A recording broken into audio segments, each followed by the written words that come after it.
Agro tourism. Manoharpur गांव में रवि नाम का एक लड़का रहता है। रवि और उसके दोस्त चाय पी रहे होते हैं। अरे रवि, ये बता, मैंने तुझे जो ऑफर दिया था मेरे साथ शहर चल के काम करने का, उसके बारे में तूने क्या सोचा? नहीं भाई, मैं अपना गांव छोड़कर कहीं नहीं जाऊंगा। मुझे यहाँ बहुत सुकून है। तुम जाओ शहर में काम ढूंढने।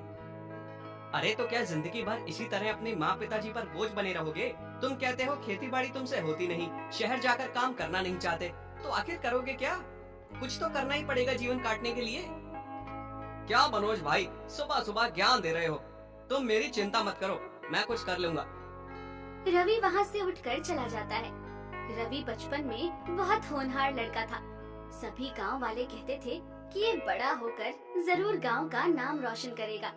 पर रवि 10वीं पास करने के बाद से कुछ नहीं कर रहा था। बस दिन भर यहाँ से वहाँ घूमते रहता था। घर वाले भी उसे ताने मारते थे। रवि अपने घर पहुँचता है। माँ, मैं आ गया। रवि, मैंने तुझे रसोई का सामान लाने बोला था, लेकर आया? अरे नहीं, मैं बातों बातों में भूल ही गया। अच्छा माँ, शाम को ला दूंगा। हे भगवान, क्या करूं मैं इस लड़के का? एक काम नहीं होता है इससे।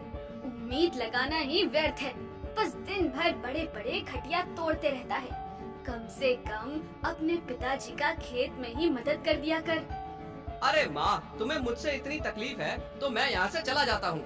रवि गुस्से से घर से निकल जाता है। सुबह से सबने दिमाग खराब कर रखा है। सबको लगता है मैं कुछ कर नहीं सकता। अब तो मुझे दिखाना ही होगा। क्या करूँ?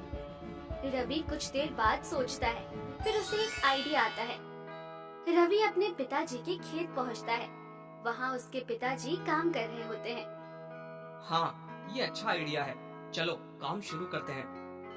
प्रणाम पिताजी, मैं अपने खेतों में कुछ बनाना चाहता हूँ। अरे आज तुम्हारे कदम यहाँ कैसे आ गए? मेरी मदद करना चाहते हो तो हल उठाओ और शुरू हो जाओ। अरे नहीं पिताजी, हल चलाने का काम मुझसे नहीं होगा। मैं कुछ और करना चाहता हूँ। अगर मेरी मदद नहीं कर सकते तो फिर मेरा समय व्यर्थ ना करो। तुमने वैसे भी मेरी कब सुनी है? जो इच्छा हो करो। रवि सामान लेकर आता है। खेत के बीचों बीच वो बांस और भूसे का इस्तेमाल करके एक माचा बनाता है। उस माचे को सुंदर तरीके से सजाता है। खेत को सजाने के लिए और भी उपाय करता है। खेत बहुत खूबसूरत हो जाता है। बगल की नदी से पानी खेत तक पाइप की मदद से पहुंचाता है। उसके बाद आराम से माचे में बैठकर सोच रहा होता है। कितना सुकून है यहाँ। मनोज कहता है शहर में रहकर काम करूं। मैं इस सुकून को छोड़कर नहीं जाऊंगा। लेकिन अब बहुत हुआ। सब मुझे निकम्मा समझते हैं और कुछ काम करने का सोचता हूँ। रात को रवि घर पहुँचता है। खाना खा रहा होता है। पहला निवाला मुंह में लेता है।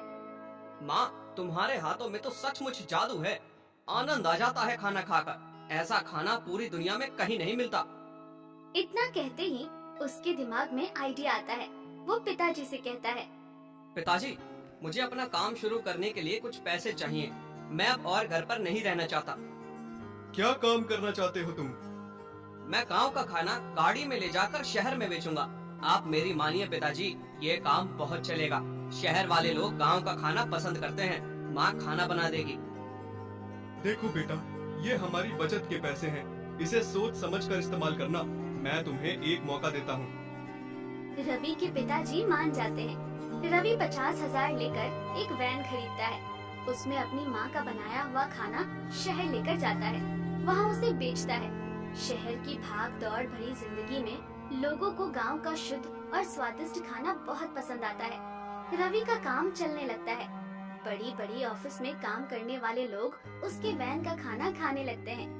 एक बार एक कंपनी का मालिक राजेश अपनी पत्नी मीरा और बेटी तान्या के साथ उसके वैन का खाना खाने आते हैं। अरे रवि भाई, कैसे हो? देखो, आज मैं अपने परिवार को तुम्हारा खाना खिलाने लाया हूँ। जल्दी से 3 थाली परोस दो। नमस्ते सेठ। नमस्ते भाभी जी।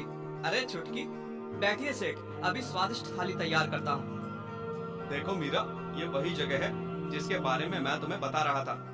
हाँ, आप तो इसकी बहुत तारीफ करते हैं। रवि सबको खाना खिलाता है। सभी को बहुत पसंद आता है। रवि भाई, सच में आपका खाना बहुत स्वादिष्ट है। आप ये खुद बनाते हैं? नहीं भाभी जी, ये तो मेरी अम्मा के हाथ का कमाल है। मैं अपने गांव से खाना लेकर आता हूँ। गांव में सब कुछ शुद्ध मिलता है। अरे वाह, इसलिए इसके स्वाद ही अलग है। सच में गांव की तो बात ही अलग होती है। गांव कहाँ है तुम्हारा? मनोहरपुर में भाभी जी, वहाँ बहुत सुकून है। आप सब लोग आइए, बहुत अच्छा लगेगा आपको। मैं तो इस शहर की जिंदगी से थक चुकी हूँ। कभी मौका मिले तो जरूर तुम्हारे गांव आऊंगी। जी जरूर भाभी, ये तो मेरा सौभाग्य होगा। अरे हाँ, अभी तो हमारी 3 दिन की छुट्टी है। क्या कहती हो मीरा, गांव घूम कर आए? हाँ, ये तो अच्छा प्लान है। अरे हाँ साहब, जरूर। रवि रात में घर पर जाता है। अरे रवि, कैसा चल रहा है तुम्हारा काम? बहुत अच्छा। माँ, सभी तुम्हारे हाथ के खाने की तारीफ करते नहीं थकते हैं। अरे ये तो अच्छी बात है। माँ, कल मेरे शहर का एक दोस्त अपने परिवार के साथ यहाँ आ रहा है। उसके लिए खाना और रहने का इंतजाम कर देना। ठीक है बेटा। अगले दिन राजेश मीरा और तान्या के साथ रवि के गांव पहुंचता है। वहाँ रवि उनका बहुत अच्छे से स्वागत सत्कार करता है। घर में अंदर आने से पहले नदी के पानी से पैर धोने को देता है। ये पानी कितना शीतल है, बहुत राहत मिली इससे पैर धोकर। हाँ मीरा, सही कहा तुमने। जी, ये हमारी नदी का पानी है। उसके बाद रवि की माँ सबकी आरती उतारती है और फिर रवि उनको घर के अंदर बहुत इज्जत से बैठने को कहता है। मीरा उनके मिट्टी के घर की ठंडक से बहुत खुश होती है। वाह, इस घर में तो कितनी ठंडक है। सच में एसी से भी ऐसी ठंडक नहीं मिलती। वहाँ बगल के घर में मुरली चाचा मिट्टी के गुड्डे गुड़िया बना रहे होते हैं। तान्या दौड़कर देखने लगती है। मीरा भी पीछे जाती है। माँ देखो ना, ये कितने प्यारे हैं। मुझे ये चाहिए। हाँ सच में बहुत खूबसूरत है। मीरा तान्या को वो खरीद देती है। फिर सब लोग खाना खाने बैठते हैं। रवि की माँ सबके लिए अलग अलग तरह के व्यंजन परोसती है। अचार, चटनी और पापड़ भी देती है। वाह, आनंद आ गया। क्या खाना है। अचार तो बहुत ही ज्यादा स्वादिष्ट है। ऐसा अचार शहर में नहीं मिलेगा। हाँ, पापड़ का स्वाद भी बहुत अच्छा है। रवि की माँ ये सब सुन के आश्चर्य में आ जाती है। उसे लगता है ये कैसे लोग हैं? इन्होंने आज तक ऐसे अचार नहीं खाए। ये तो उनके रोज के खाने का हिस्सा है। खाना खाने के बाद रवि सभी को खेत दिखाने ले जाता है। खेत देखकर भी उन्हें बहुत खुशी और आनंद होता है। सच में यहाँ की हवा में ही अलग बात है, और ये खेत का नजारा तो आंखों को सुकून देता है। पापा, वो क्या है? मुझे वहाँ जाना है, चलो ना। फिर रवि सबको अपने बनाए हुए माचे पर बिठाता है। उन्हें खाने को मकई भी देता है। सभी को ये सब बहुत अच्छा लगता है। अब जाने का वक्त हो जाता है। चलो रवि भाई, बहुत धन्यवाद इतनी खातिरदारी के लिए। हमें बहुत अच्छा लगा। हाँ सच में सब कुछ बहुत अच्छा था। बहुत धन्यवाद। ये लो हमारी तरफ से एक छोटी सी भेंट। मीरा रवि को 15,000 रुपए देती है। फिर वो लोग चले जाते हैं। रवि की माँ पैसा देखकर चौंक जाती है। रवि, तुम्हारे दोस्तों ने ये पैसे क्यों दिए? माँ, असल में ये मेरा दोस्त नहीं, ये शहर में एक बड़ी कंपनी के मालिक हैं। मेरी गाड़ी का खाना इन्हें बहुत पसंद आता था। इन्हें शहर की भागदौड़ भरी जिंदगी से राहत चाहिए थी, इसीलिए मैंने इन्हें गांव में आमंत्रित किया था।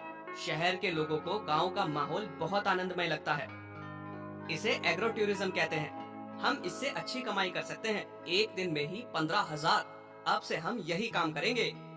वाह बेटा, मुझे तुम पर गर्व है। तुमने सच में कर दिखाया। गांव का नाम रोशन किया।